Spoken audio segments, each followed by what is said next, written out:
Some marriages do not end with a confession.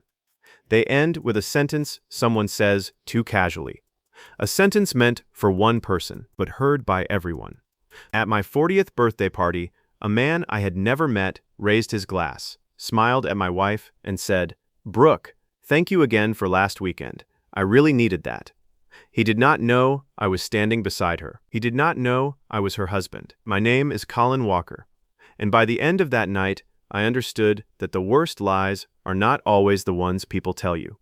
Sometimes they are the lives people build around you while you are still standing in the same room. Brooke and I had been married for 14 years. We met when we were both 24, at a small marketing firm in Denver. I worked in data analytics. Brooke was in client relations. She was the kind of person who remembered everyone's name. Not just their name, their dog's name, their favorite coffee order, their birthday. She had a way of making people feel noticed. For a long time, I believed that was why I loved her. We built a life that looked good from the outside. A house outside the city.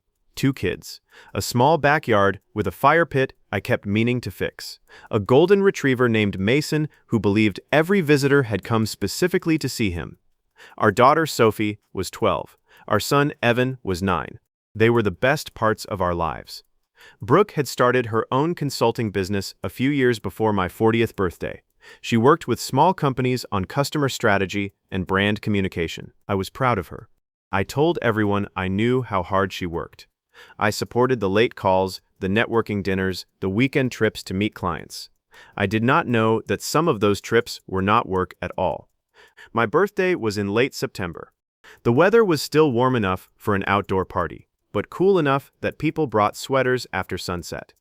Brooke had suggested we celebrate at a rented country house about an hour outside Denver. "It's your 40th, she told me. "You only turn 40 once." "That is usually how birthdays work." She laughed. "You know what I mean." I did, or at least I thought I did. The house was beautiful. Wide porch, string lights across the backyard. A long wooden table near a field of dry grass that glowed gold in the evening sun. Brooke had invited our closest friends, my sister and her husband, a few former coworkers, and several people from her professional network. I did not mind. Brooke was always better at gathering people than I was. By 6 o'clock, the backyard was full. Music played from speakers near the patio. Kids ran around with sparklers.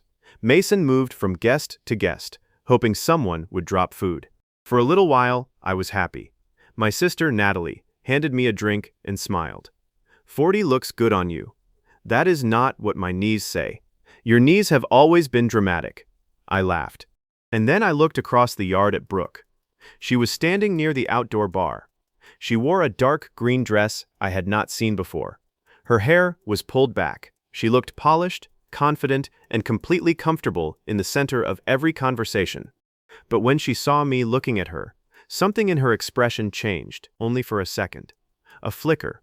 She turned away too quickly. I noticed, but I did not understand why. The truth is, I had been noticing small things for months. Things I kept telling myself did not matter. Brooke had missed 2 weekends that summer. The first one, she said she was attending a professional retreat in Aspen. The second, she said a client had a last-minute crisis in Santa Fe. Both times, she came home tired, but oddly distant. Both times, she unpacked her own suitcase before I could offer to help. Both times, she had new stories that sounded prepared. The hotel was terrible, she said after Aspen. The client was impossible, she said after Santa Fe. But she could never remember the name of the hotel or the name of the client. I did not accuse her. I did not search her phone. I did not follow her. I wanted to believe that a marriage of 14 years deserved more than suspicion built from a few strange details. But trust does not disappear all at once. It erodes quietly. Around 7:30, Brooke walked toward me with a man I had never seen before. He was probably in his mid-40s, tall, dark hair, slightly gray at the temples, expensive, casual clothes. The kind of person who looked relaxed because he expected the world to make room for him. "Colin," Brooke said. "This is Daniel Reeves. He's been one of my clients for a while. Nice to meet you." "Likewise," Daniel said. "Brooke has told me a lot about you." Brooke looked at him quickly, too quickly. Hopefully only good things. Daniel smiled. She says you're patient. There was something strange in the way he said it. Not insulting. Not exactly, but familiar. Daniel's company has been keeping me busy, Brooke said. What kind of company? Logistics, Daniel replied. Nothing exciting. He looked at Brooke as he said it. She did not look back. Someone called my name from the other side of the yard. Birthday boy, we need you for pictures. I excused myself. I remember walking away and thinking that I should have asked Brooke how long Daniel had been a client. I remember deciding I would ask later. Later came sooner than I expected. We gathered near the long table for dinner. People found seats. The kids were sent inside with pizza. Someone turned the music down. A local photographer Brooke had hired moved around the patio, taking candid pictures. I thought it was unnecessary. We are not getting married again, I had joked when Brooke booked her. No, Brooke said, but I want you to have good pictures. I would understand that sentence differently later. Dinner went well at first. Friends told old stories. My brother-in-law gave a speech about the time I tried to fix his roof and made the leak worse. Colin has many gifts, he said. Construction is not one of them. Everyone laughed. I laughed too. Then Daniel stood up. I know I'm one of the newer people here, he said, lifting his glass. But I wanted to say something. People turned toward him. Brooke froze beside me. Colin, happy birthday. You seem like a good man. Thank you.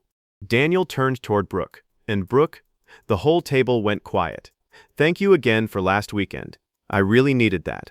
I did not move. I did not breathe. I watched Brooke's face. That was the moment I knew. Her smile disappeared before she could stop it. Her eyes widened. Her hand tightened around her glass. The photographer was standing just a few feet away. Her camera clicked, once, twice. Daniel looked confused. Did I say something wrong? Brooke put her hand on his arm. Daniel, can we talk for a second? No, I said. She looked at me. Colin, he was thanking you for last weekend. Daniel looked from Brooke to me. I thought you two were separated. No one spoke. You could hear the wind moving through the grass beyond the yard. What did you say?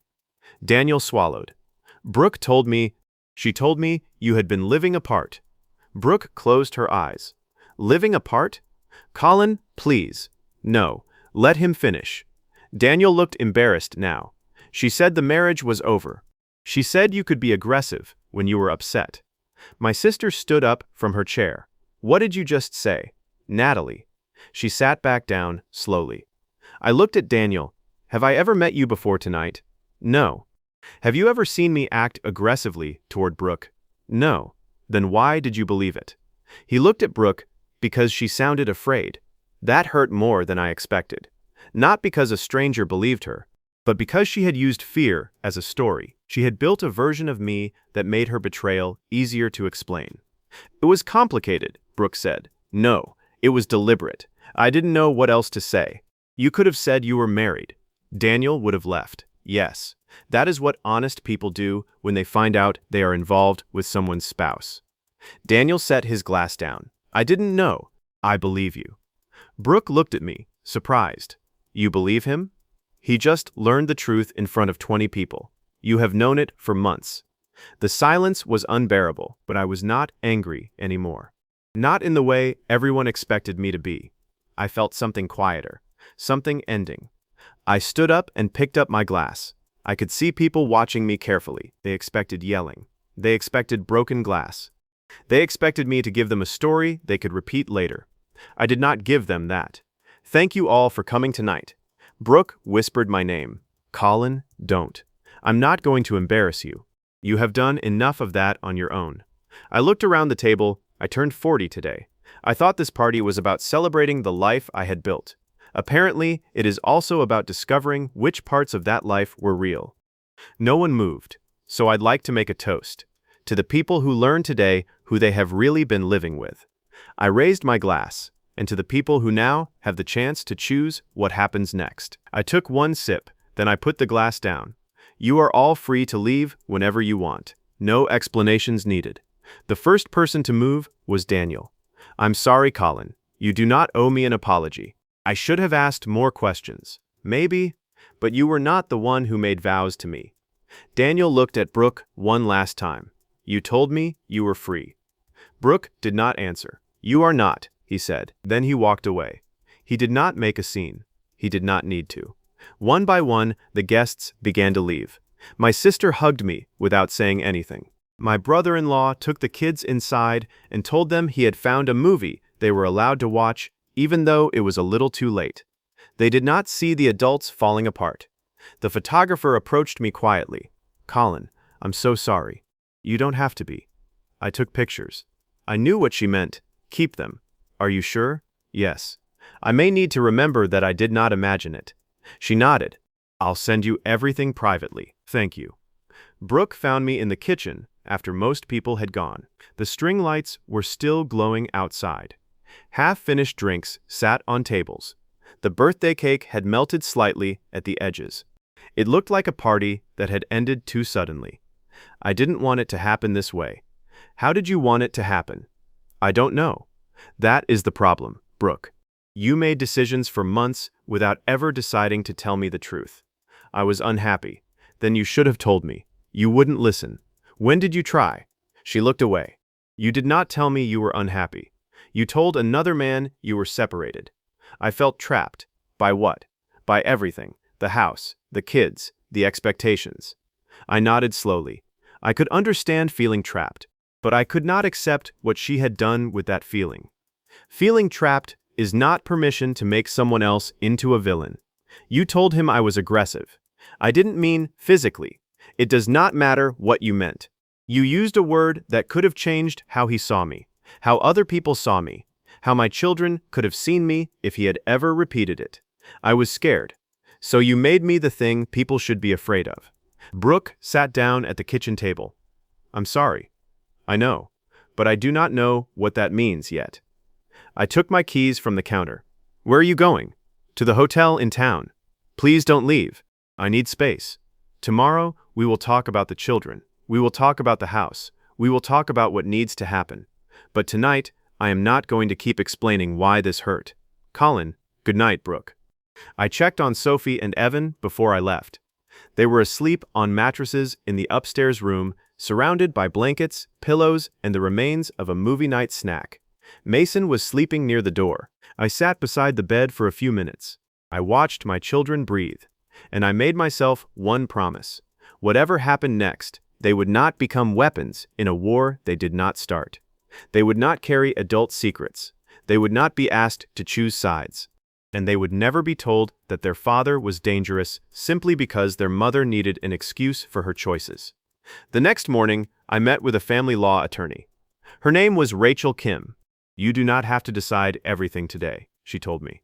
But you should protect the children's routines, make copies of shared financial records, and avoid turning private pain into public conflict. I don't want revenge. Then focus on clarity. That word stayed with me. Clarity. Not punishment. Not humiliation, not a perfect ending. Just clarity. Over the next few weeks, Brooke and I began living separately. She moved into a short-term apartment closer to her office. The children stayed in the house during the school week. I wanted them to keep their rooms, their routines, their friends nearby. We told them what they needed to know. Mom and Dad are having grown-up problems. Sophie looked at me carefully. Did someone do something wrong? I looked at Brooke, then I looked back at my daughter. Yes, but it is not your responsibility to fix it. And it is not your fault. Sophie nodded. Are you going to get divorced? I don't know yet. But both of us love you. That will not change.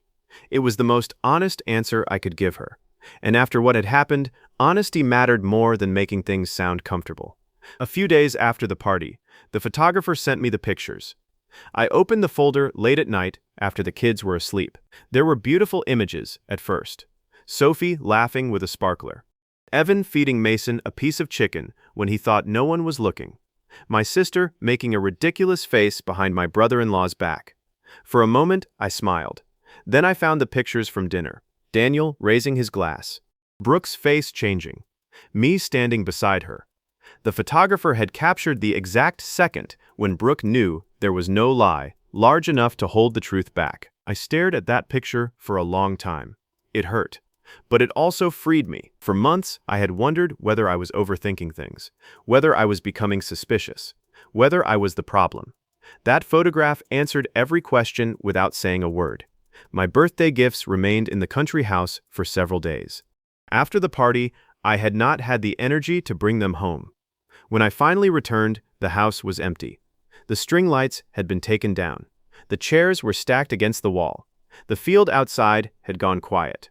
On the kitchen counter sat a pile of unopened boxes, a watch from my sister, a bottle of whiskey from an old coworker, a framed photo of the kids. I opened the photo first. Sophie and Evan were standing in front of the fire pit, their arms around each other, both smiling at something outside the frame. They looked safe, they looked like the future. Then I looked at the other unopened gifts, and I realized that the best gift I received that year was not inside any of them. It was the moment I stopped explaining the obvious. I did not have to argue with a lie once the truth had walked into the room and raised a glass. Brooke had spent months building a story about who I was, but in one careless toast, reality told its own version. And for the first time in a long time, I believed it. If this story moved you, subscribe for more stories about betrayal, boundaries, and rebuilding your life after the truth comes out. And tell us in the comments, would you have ended the party immediately or waited until everyone understood what had happened?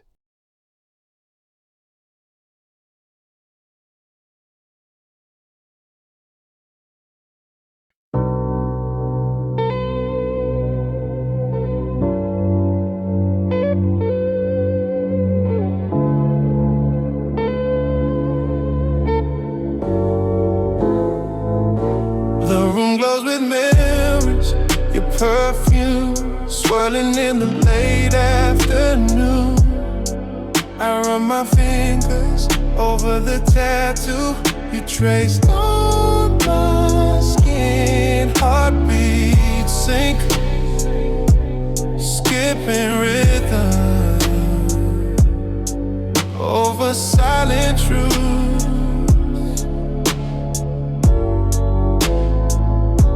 Your laughter spilled red wine on the carpet. You call it art, I call it a map back to you. We paint confessions on broken picture frames, wrapped in your hair, tangled in secrets I'm not trying to escape. Heavy with longing, I draw promises on steam glass.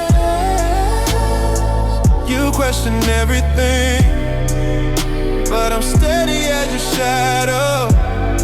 Even when you fold your words, I read between the lines. Let's step past boundaries with no excuse. You catch me falling, I never ask for rescue. If tomorrow tears us apart, let tonight be truth. Trace your name and breath on my window.